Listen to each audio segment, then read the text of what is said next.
Gracias por estar en este canal. A continuación escucharemos una reflexión sobre Santa Teresita del Niño Jesús y el silencio.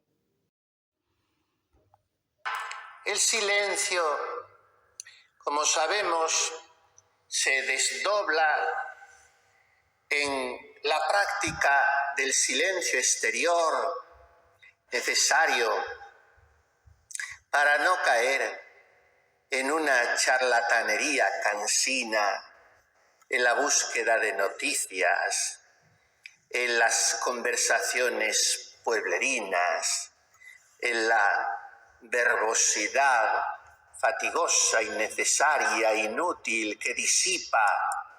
Hay que guardar ese silencio externo. Primero por educación, por buen gusto, por higiene mental, y después cultivar al mismo tiempo, si no este no tiene ningún valor, el silencio interior. Y liberarse de recuerdos, de imaginaciones, de afectos. De nada serviría que un alma esté en silencio con los demás si no lo está consigo misma.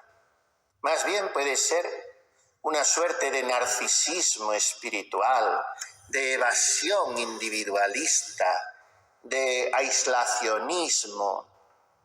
Por eso hay que cultivar el silencio interior. Y como explica magistralmente el insigne dominico padre Filipón en su libro La doctrina espiritual de Sor Isabel de la Trinidad, en el capítulo que dedica al ascetismo del silencio, hay un tercer y último grado, del silencio exterior al interior y de estos al divinum silentium, al silencio sagrado y divino, que es el silencio de Dios en el que Él nos sumerge. Pero para esto hay que desprenderse de muchas cosas. He estado leyendo algunas cartas asombrosas para mí en su profundidad y en su exigencia rotunda de una niña. Era una niña realmente. La joven Teresa acababa de cumplir 16 años y llevaba unos meses en el Carmelo. Y escribe así a su hermana Inés de Jesús, hablándole de su oración. Al lado de Jesús nada, sequedad, sueño, pero al menos hay silencio. El silencio hace bien al alma, pero las criaturas, ¡ay, las criaturas! La pelotita se estremece a su contacto. Comprende tú a este juguetito de Jesús. Cuando es Él, el dulce amigo, quien pincha su pelotita, el sufrimiento no es sino dulzura. Es tan dulce su mano. Me siento dichosa de sufrir lo que Jesús quiere que sufra. O sea, Teresita comprende que el principal silencio no es solo el de la sequedad en la oración, es el del desprendimiento de las criaturas. Casi 2 años más tarde, cuando sigue siendo una niña, aún con 17 años y pico, escribe a su hermana Celina. Si te está gustando esta reflexión, recuerda suscribirte, compartir y darle like. Hagamos de nuestro corazón un pequeño jardín de delicias donde Jesús pueda venir a descansar. No plantemos más que lirios en nuestro jardín y no admitamos en él otras flores, pues éstas pueden ser cultivadas por otros, mientras que los lirios solo las vírgenes pueden ofrecerlos a Jesús. La virginidad es un silencio profundo de todas las preocupaciones de la tierra, no solo de las inútiles, sino de todas las preocupaciones. Para ser virgen no hay que pensar más que en el esposo, que no admite a su lado nada que no sea virgen, pues quiso nacer de una madre virgen, tener un precursor virgen, un tutor virgen, un amigo predilecto virgen y finalmente un sepulcro virgen. Y él quiere también una esposa virgen. Como la tierra natal de Jesús es la Virgen de las Vírgenes, y él nació por su voluntad de un lirio, le gusta encontrarse entre sus corazones vírgenes. ¿Y cuándo es virgen? Según Santa Teresita, el corazón que se ofrece a Jesús como un jardín de recreo, cuando ese corazón vive en un silencio profundo de todas las preocupaciones de la tierra. Un par de años después, ya con sus 22, o apenas 20, mejor dicho, escribe nuevamente a su hermana Celina, que está de viaje y pronto va a entrar también Carmelita como ella.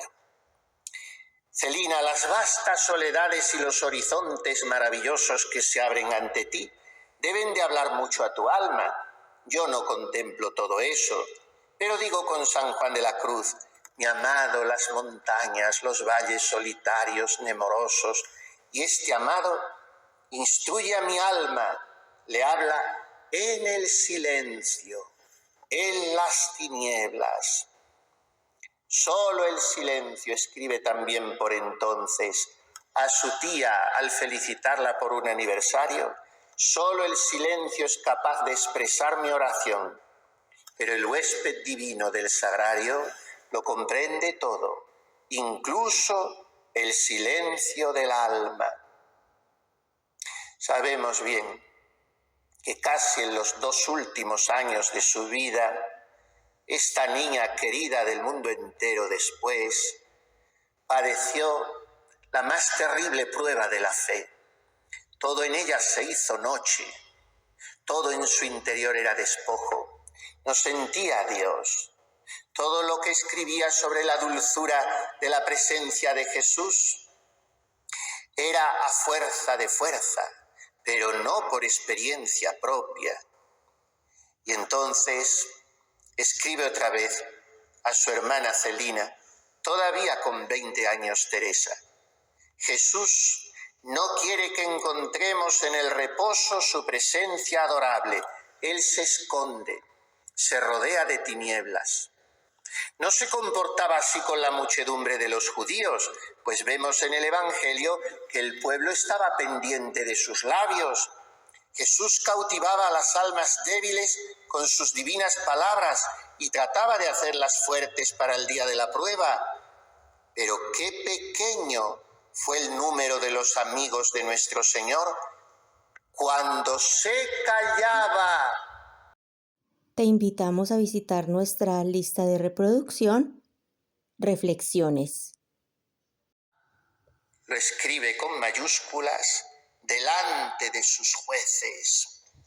Y qué melodía es para mi corazón ese silencio de Jesús. Nosotros estamos invitados a entrar en él, en ese silencio divino del corazón de Jesús. Ese silencio que no entienden las muchedumbres, las gentes del mundo, ni siquiera muchos de los que se dicen sus amigos. Ese silencio para entender el cual hay que frecuentar la oración, contemplativa aunque sea en sequedad. Jesús callaba, nos dice Lucas en su Evangelio, y nos fortalece mucho en Semana Santa y en otros momentos contemplar a ese Jesús lleno de majestad dignísima, callado humildemente delante de sus jueces. ¿Cuánto nos enseña ese silencio de Jesús? Un poco después, ya con 21 años, escribe Santa Teresita a aquella hermana tan difícil a la que siempre llamaban todas la pobrecita Leonia. No se adaptaba en ningún lugar desde pequeña. Estaba siempre como un poco desencajada y descentrada. Incluso hizo varios intentos de vida religiosa hasta que por fin cuajó en el convento de la Visitación con las salesas. Teresita siempre el ánimo, siempre le mostró su estima, su aprecio, siempre la estimuló, aquella que estaba un poco acomplejada y como bloqueada en todo lo que hacía. Por eso cuando al fin Leonia, tomando también el nombre de Sor Teresa, tomó el hábito en la Visitación, después saldría también de ese convento hasta que por fin ya perseveraría en el último.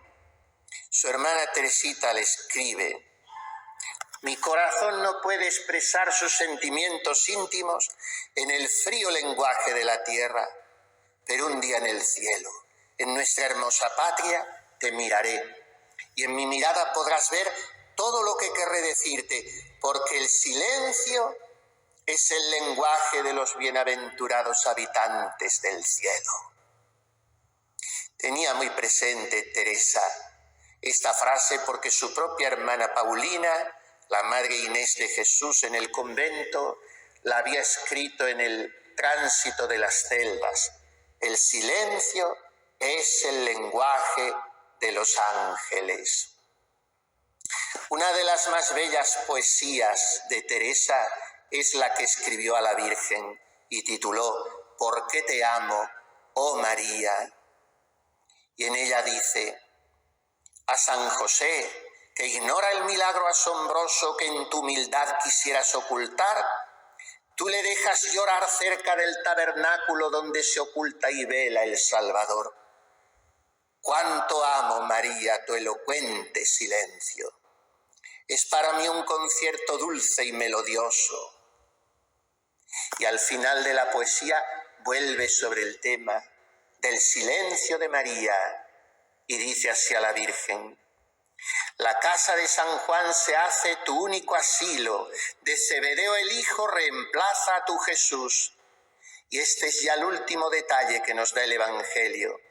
De ti, María, no se vuelve a hablar más. Pero, Madre querida, tu silencio profundo, ¿acaso no revela que el mismo Verbo eterno cantar quiere de tu vida los íntimos secretos? El silencio de María. Aprendamos del silencio del Verbo encarnado, del silencio del siervo paciente ante los jueces, del silencio de José, que en el Evangelio no habla ni una sola vez, del silencio de María, que lo hace tan solo en 7 ocasiones, las 7 palabras de María, como 7 solo fueron las de Cristo en la cruz. Y aprendamos del silencio de los santos. Teresita murió con 24 años, en el 30 de septiembre de 1897. Solo unos pocos meses antes, el 6 de abril, ya en la enfermería, aconsejó así a una de sus hermanas: cuando no se nos comprende o se nos juzga desfavorablemente, ¿a qué defendernos o dar explicaciones? Dejémoslo pasar, no digamos nada. ¿Es tan bueno no decir nada? Dejarse juzgar, digan lo que digan. En el Evangelio no vemos que Magdalena haya dado explicaciones cuando su hermana la acusaba de estarse a los pies de Jesús sin hacer nada. No dijo: si supieras, Marta, lo feliz que soy, si escucharas las palabras que yo escucho.